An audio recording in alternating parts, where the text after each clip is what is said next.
Dobar dan svima i dobrodošli u virtualni kabinet nastave hrvatskog jezika. Moje vam Marta, profesorica sa hrvatskog jezika u gimnaziji i danas vam nešto više govorim o samom Silviju Strahimiru Kranjčeviću, jednom od naših najznačajnijih pjesnika, no više o njemu možete pronaći u prijašnjim videima ili na playlisti Silvije Strahimir Kranjčević. Dakle, danas ćemo obraditi još jednu njegovu pjesmu, ona se zove Eli, Eli, lama azaltani.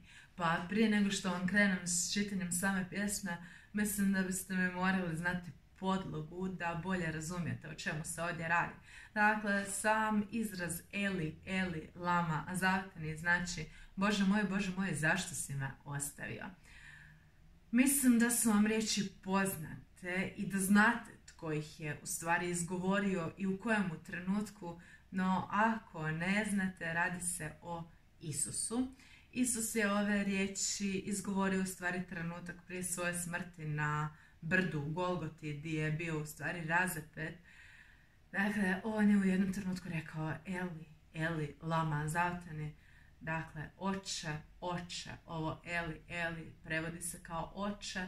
Dakle, oče, zašto si me ostavio? Ili ono što je nama poznatije, Bože moj, zašto si me ostavio? Evo ga, mislim da bi vam ovo trebalo biti ok uvod u ono što slijedi. Pročitat ću vam pjesmu pa se nadam da ćete samostalno izvući neke zaključke iz nje. Eto, dakle kaže Silvije Strahimir Kranjčević, Eli, Eli, lama azaltani. Na Golgoti je umro. Za kog je izdano? Jel pala žrtva ova, ili kasno, ili rano? Na Golgoti je umro i svijet zato znade, al od te žrtve davne još ploda ne imade. A krv je tekla mnoga i srce tu je stalo, što nikad nije više onako zakucalo. I vijekovi su prošli, daleki, strašni, crni. Osušila se krvca i suha još se skvrni. Prošetala se povijest u sramotničkoj halji i što smo nebu bliži, sve od neba smo dalji. Na Golgoti je staro, prelomilo se drvo. Pokradoše mu čavle i to je bilo prvo. U ime čovečanstva i bratstva i slobode počeše krvno kolo da bezboznički vode. I derala se družba od gadne strasti pjana. Mi ubijamo, Bože, sve zbog tebe. Hosana! Na Golgoti je mrtvo i vjetrić tamo tajni. Tek cvili, Eli, Eli, lama azaltani. A pokraj krvi davne, ispod drva suha, sve milijuni vape, o pravice, o kruha. Da, ukidoste ropstvo i cirkus i hijenu, pa odvedoste ljudstvo u kršćansku arenu. I tu, u sjajnim ložam, u zlatu i u slavi, pod vijencem i pod mitrom na debeloj si glavi, zapremili ste i vi i vaše gospe bijele, na pozornici svijeta sve najprve fotelje. I gledate u igre od bijede i od jada, gdje čovječanstvo mučno kon pod drvom pada. I tamnice od crne, gdje mnogi plać se gubi, kad takovi su ljudi, ili umri ili ubi. I djevojčice gole, a ispred sita suca, a imale bi obraz da nemaju želuca. I sramotu, i bijedu, i urete, i varke, i uzdahe, i laži, i mnoge suze žarke. A usred bare ove, gdje trovna gamet pliže, uzvisilo se drvo i hrist se na njem diže.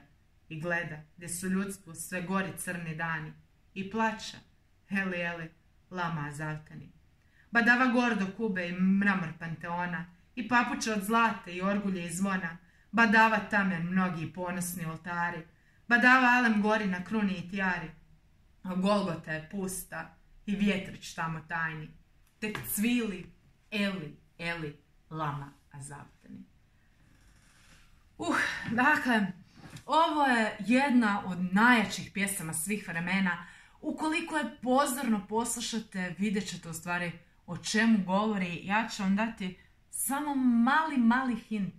Dakle, kaže, na Golgoti je umro, a za kog je izdahnuo? Dakle, Isus je predao žrtvu koja bi trebala spasiti čovječanstvo, žrtvu koja bi trebala spasiti svijet, spasiti ljude. A kamo je to u stvari dovelo ljude? Je li Isus uspio svom žrtvom spasiti čovječanstvo? Je li čovječanstvo u stvari postalo i na koji način bolje zbog njegove smrti? Dakle, bili vjernici ili ne bili, trebali biste ovu pjesmu pokušati protumačiti na taj način.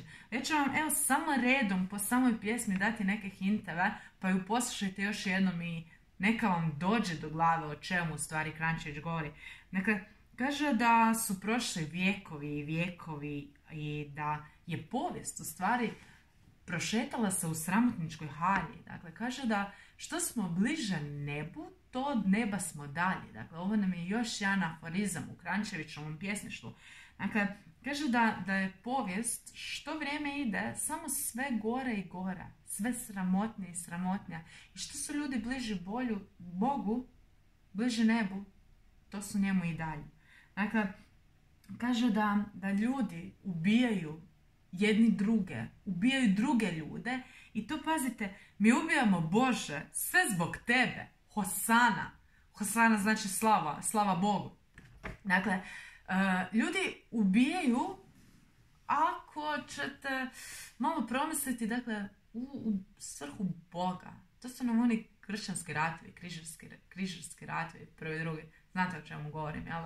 Dakle, u ime Boga ljudi ubijaju jedni druge. Dakle, bi li to doista Bog htio? Ili kasnije, dakle, kaže sve milijuni vape o pravica, o kruha. Dakle, u ovom dijelu nam se Kranjčević osvrće u stvari na glad. Na ljudsku glad, na sve ove muke kroz koje čovječanstvo prolazi. Dakle, grozno. Onda kasnije kaže, ok, da, ukinuli ste ropstvo, nekakav cirkus, hijenu, da, dobro, ali ljudi su u kršćanskoj areni. Dakle, ljudi vode ratove zbog kršćanstva. Opet, ponovit ću vam, zbog Boga. Kasnije se spominje da u sjajnim ložama, u zlatu, sjede u stvari svećenici i kršćanski moćnici i promatraju to kako se drugi ubijaju u ime Boga. Kaže da su oni samo da sjede u foteljama, da su njihovi želuci puni i da oni u stvari samo gledaju igru, bijede i jada, jer njima je dobro, njima je svejedno, oni su, kaže da su debeli, da oni imaju hrane i da ih baš briga za glad u svijetu. Spominju se gole djevojčice, dakle, u ovoj pjesmi čak se spominje i pedofilija. Dakle, imate apsolutno sve ono što je loše u čovječanstvu. Ubojstva, glad, pedofilija, neumjerenost u jelu i piću. Dakle, sve ono što bi Bog kao takav u stvari osudio, ovdje se događa. Dakle, kaže da po cijelom svijetu u stvari samo puže gamet. Dakle, onaj najgori ljudski šljam i da je Isus, kako god okreneš, umro zabadava. Dakle, kaže da se doista ne zna za koga je on prinio cijelu tu žrtvu. I cijela pjesma opet završava riječima Eli, Eli, lama zavteni. Dakle, Bože moj, zašto si me ostavio? Zašto sam ja umro? Jesu li to ljudi za koje sam ja podnio tu žrtvu? Jesu li doista? Eto, neću više ulaziti u ovo, mogla bih vam svašta reći o ovome, ali mislim da bi ovakav tip pjesništva u stvari trebao vas natjerati na razmišljanje i vi biste samostalno trebali steći neke zaključke na temu. Eto, toliko od mene. Moje ime je Marta Narančić, magistar sam edukacije hrvatskog jezika i književnosti. Ovo je bio kanal Hrvatska zemlja čudesa, pa se ne zaboravite pretplatiti na njega. Toliko od mene, Hakuna Matata, čao i bok.